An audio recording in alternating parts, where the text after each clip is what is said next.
नमस्कार, मेरा नाम तुषार है और मेरी कोशिश है कि मैं आप सब लोगों को अपने डेली नीड्स की फाइनेंशियल एजुकेशन इम्पार्ट करने की कोशिश करूं। अ, हम अगर आपने मेरा लास्ट वीडियो देखा हो तो मैंने उसमें होम लोन के बारे में एक डिस्कशन शुरू किया था कि होम लोन एक्चुअली काम कैसे करता है।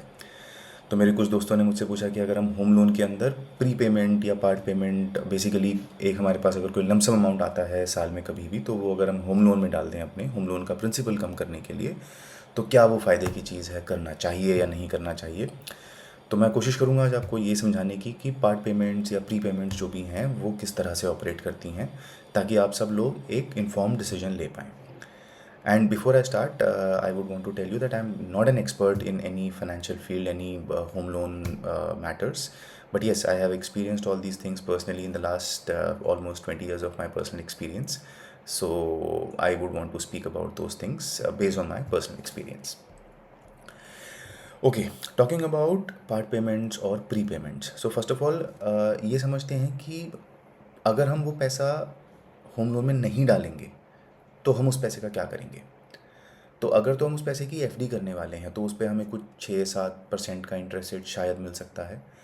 लेकिन अगर उसे हम म्यूचुअल फंड्स में या स्टॉक्स में इन्वेस्ट करेंगे तो शायद हम 12, 15, 18% तक भी उस पे कमा सकते हैं। एंड अगर हम म्यूचुअल फंड में और स्टॉक्स में लंबे टाइम तक इन्वेस्टेड रहते हैं तो हम उस पर कंपाउंडिंग का इफेक्ट भी देख सकते हैं। कंपाउंडिंग क्या होता है ये हम अपने किसी फ्यूचर वीडियो में बात करेंगे, बट कंपाउंडिंग इज़ बेसिकली अगर हम एक ही अमाउंट को लंबे साल तक हर साल इन्वेस्ट करते रहें तो उस पर कंपाउंड इंटरेस्ट या चक्रवृद्धि ब्याज मिलता है, जिसकी हम बात करेंगे किसी और फ्यूचर वीडियो में। आज हम बात करेंगे अपने होम लोन के बारे में। तो अगर सोचने की बात यह है कि अगर मेरे पास लेट्स से साल में एक 12वें महीने पे मेरे पास 1 लाख रुपए का बोनस मिल जाता है, मुझे कहीं से भी मेरी सैलरी से मुझे अगर बोनस मिलता है, तो मैं उस बोनस के साथ क्या करूं? क्या मैं उसको अपने आउटस्टैंडिंग होम लोन में पार्ट पेमेंट के लिए यूज़ करूं, जहां पर मैं अपना प्रिंसिपल कम करके, अपना टेन्योर कम करके शायद अपना कुछ बोझ कम कर पाऊं, या मैं उसी पैसे को शेयर मार्केट में, म्यूचुअल फंड्स में इन्वेस्ट करूं जहां पर मुझे उस पर कुछ रिटर्न मिलेगा। तो आइए इसको भी एक एक्सेल के थ्रू समझने की कोशिश करते हैं। तो अगर हम बात करें एक नॉर्मल सिनेरियो की, जहाँ पे हमने 1 करोड़ के लोन की बात करी है 20 साल के लिए और 7.4% अभी नवंबर 2025 की अगर मैं बात करूँ तो हमारा जो आम होम लोन का इंटरेस्ट रेट है दैट इज़ समवेयर अबाउट 7.4%। तो इस रेट पे हमारी ईएमआई बनती है 79,949 रुपीज़। और जैसा कि आप देखेंगे कि अगर हम एक नॉर्मल सिनेरियो की बात कर रहे हैं तो 240वें महीने पर जाकर हम सेम ईएमआई पे करते चले जाते हैं, हमारा बैलेंस आउटस्टैंडिंग ज़ीरो हो जाता है क्योंकि हमने अपना पूरा लोन पे कर दिया है। इस सिनेरियो में अगर हम देखें तो हमने 1 करोड़ का प्रिंसिपल रीपे करा, टोटल जो हमारा इंटरेस्ट गया वो रफली 91,87,751 रुपये गया, और total amount paid 1 crore plus 91,87,000 रुपये इज़ 1 करोड़ 91,87,751 रुपये।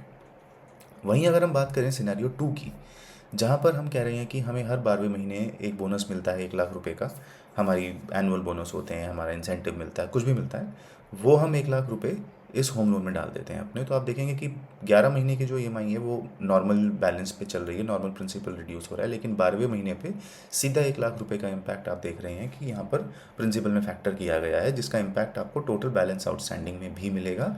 आपका बैलेंस सडनली 1,19,561 रुपये से कम हो गया है। फिर 11 महीने की साइकिल वही चलेगी, फिर 12वें महीने 1 लाख रुपए आपको फिर से बोनस मिला, आपने फिर से वही होम लोन में डाला और ये साइकिल चलती चली जाती है जब तक आपका लोन ख़त्म नहीं होता। तो ये आप देखेंगे कि आपका लोन ऑलमोस्ट 197th मंथ पे जाके, अगर हम हर साल 1-1 लाख रुपया डाल रहे हैं तो 197th मंथ पे जाके आपका लोन ख़त्म हो जाएगा। 197th month will be about 43 EMIs lesser than the 240 EMIs that we have paid। तो ऑलमोस्ट आप बात करें अगर तो 43 EMIs आपकी कम हो जाएंगी, जिसका आपको अगर आप नेट इम्पैक्ट देखेंगे तो आपका 1 करोड़ रुपए का प्रिंसिपल तो रीपे हो ही गया, जबकि आपने जो इंटरेस्ट में अमाउंट दिया वो दिया आपका 73,23,592 विच इज़ 73,23,592 और 16 लाख आपने पार्ट पेमेंट में भी रीपे करे। तो आपका इफेक्टिव जो अमाउंट बनेगा वो बनेगा 1,73,23,592 रुपये। आप देख रहे होंगे कि आपकी ईएमआई 1,57,23,592 रुपये दिख रही है, क्योंकि हमने 16 लाख रुपये ये over and above the EMIs पे करा है। अब अगर हम ये बात करें कि हम हर 1-1 लाख रुपया वहाँ डालें या हम 1 लाख रुपया किसी और सोर्स ऑफ इन्वेस्टमेंट में डालते हैं जहाँ पे हमें रफली 12% साल का एक इंटरेस्ट मिलता है। हम म्यूचुअल फंड्स में अगर देखें लास्ट 3-4 सालों से, तो 12% से ऊपर का एक हेल्दी इनकम रेट हमको देखने को मिल रहा है। तो अगर हम वही एक सिनेरियो लेके चलें कि हम 1 लाख रुपए हमने 16 साल तक 1-1 लाख रुपए करके हम डालते चले गए म्यूचुअल फंड्स के अंदर, जिसमें हमें सालाना हमको 12% के हिसाब से रिटर्न भी मिला। तो आप देखेंगे कि 16 साल के एंड पे आपकी जो ईएमआई, जो आपने ईएमआई ना भर के 1-1 लाख रुपया जो आपने सेव किया, वो आपका 16 लाख रुपया बढ़कर 47,88,637 रुपये हो जाता है। लेकिन अब सोचने की बात ये भी है, क्योंकि हमारा जो स्टैंडर्ड लोन है वो 20 साल का है। तो अगर हम मान लेते हैं कि 16वें साल के बाद हमने एक पैसा एडिशनल इन्वेस्ट नहीं करा, लेकिन जो इन्वेस्टेड अमाउंट था वो 12% के हिसाब से हमारा ग्रो करता रहा, तो 20 साल के एंड में वो अमाउंट हमारा तकरीबन तकरीबन 75 लाख रुपए बन जाएगा। अगर इसको अब एक समरी के माध्यम से समझने की कोशिश करें, तो स्टैंडर्ड पे मॉडल में जहाँ पे हम अपना लोन आराम से भर रहे हैं, हमने कोई पार्ट पेमेंट नहीं करी, कोई प्री पेमेंट नहीं करी, हम 1 करोड़ का प्रिंसिपल पे करते हैं, जिस पे इंटरेस्ट आता है 91,87,751 रुपये का, और टोटल जो हमने आउटफ्लो इनकर किया वो 1,91,87,751 रुपये का था।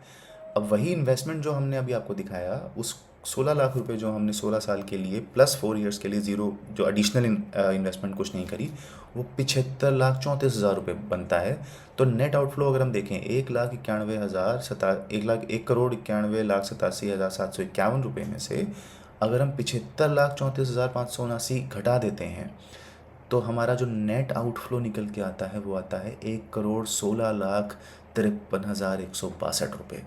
है ना मज़ेदार चीज़?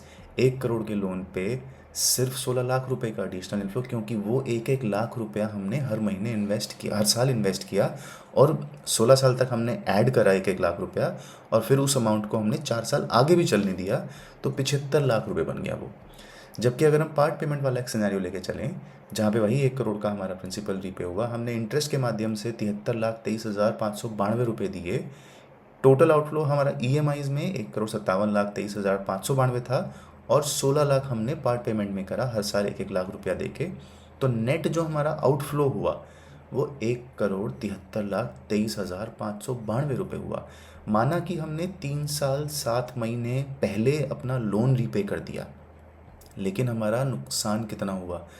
ये अमाउंट पे जो हमारा ये 1,16,00,000 1,73,00,000 का रफली 33% कम है। तो हमारा जो फ़ायदा हो सकता था यहाँ पे वो ऑलमोस्ट 33% का था।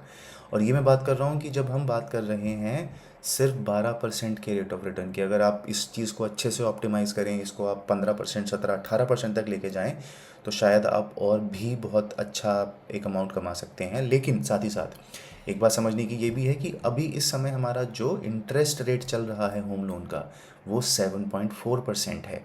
तो 7.4 और 12% के बीच में एक अच्छा खासा 5%, 4.5% का गैप है। लेकिन अगर वही गैप हमारा कम हो जाता है और हम एक ऐसे सिनेरियो की बात करें जहां शेयर मार्केट या म्यूचुअल फंड शायद 12% का ही रिटर्न दें, लेकिन होम लोन के इंटरेस्ट रेट्स 10% हो जाते हैं, तो वो गैप सिर्फ 2% रहता है। तो आपको ये समझना है कि आप अपने पैसे को इन्वेस्ट कर कर उससे कितना रिटर्न निकाल सकते हैं। अगर आपको लगता है कि आप 4-5% का गैप एक क्रिएट कर सकते हैं over sustained period of 20 years या 15 years for that matter, then making any part payments is something that I will not suggest. आप ये कर सकते हैं कि आप उस पैसे को इन्वेस्ट करते रहें और 12वें, 15वें, 16वें साल में आके आप उस पैसे को वापस निकाल के अपना होम लोन एक साथ क्लोज कर दें। उसमें आपको मार्केट की कंपाउंडिंग का फ़ायदा भी मिला, जो मार्केट से आपको रिटर्न मिले, और आपने अपना ईएमआई भी जल्दी रीपे करा। Rather than paying it every year, it makes sense to maybe do it maybe at 5 years, maybe at 10 years, maybe at 15 years. एक लंबे पीरियड की कंपाउंडिंग का फ़ायदा आप ज़रूर उठाएं। और हाँ, ये एक थोड़ा सोचने की बात है कि अगर किसी को सिर्फ मन की शांति चाहिए कि मैं 1 लाख रुपए का रिस्क ना लूँ, मार्केट में वो 1 लाख रुपया 12% दे रहा है, पर क्या वो 8% पे आ सकता है, क्या वो 6% पे आ सकता है, तो वो सिनेरियोज भी पॉसिबल हैं। तो अगर आप मन की शांति चाहते हैं और अगर आप एक सर्टेनिटी के साथ अपना काम करना चाहते हैं, तो आप ज़रूर पार्ट पेमेंट्स करें, प्री पेमेंट्स करें।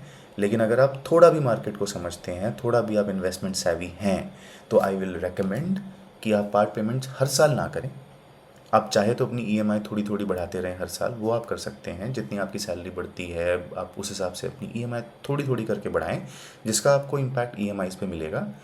एंड आप साथ ही साथ जो आपके बल्क पैसे आ रहे हैं, जो इंसेंटिव आता है, साल में 1 बार आता है, 2 बार आता है, जो भी आपका आता है, आप उसको इन्वेस्ट करें और 5-7 सालों में उसको कंपाउंड होने दें। उसके बाद आप अपने होम लोन में उसको एकदम से रीपे करें, ताकि आपको एक बड़ा रिलीफ मिले, मार्केट की कंपाउंडिंग का आप फ़ायदा उठा पाएँ और एक सजग नागरिक की तरह अपने पैसे का सही इस्तेमाल करना आप सीखें। आशा करता हूँ आपको कुछ इससे सीखने को मिला होगा, कुछ आपको ये अच्छा लगा हो तो आप प्लीज़ लाइक करें, कोई क्वेश्चंस हैं तो आप प्लीज़ पूछें। अगर आपको ये एक्सेल चाहिए तो प्लीज़ आप कमेंट में पिन करें, मैं एक्सेल का लिंक आपसे शेयर करूँगा। धन्यवाद।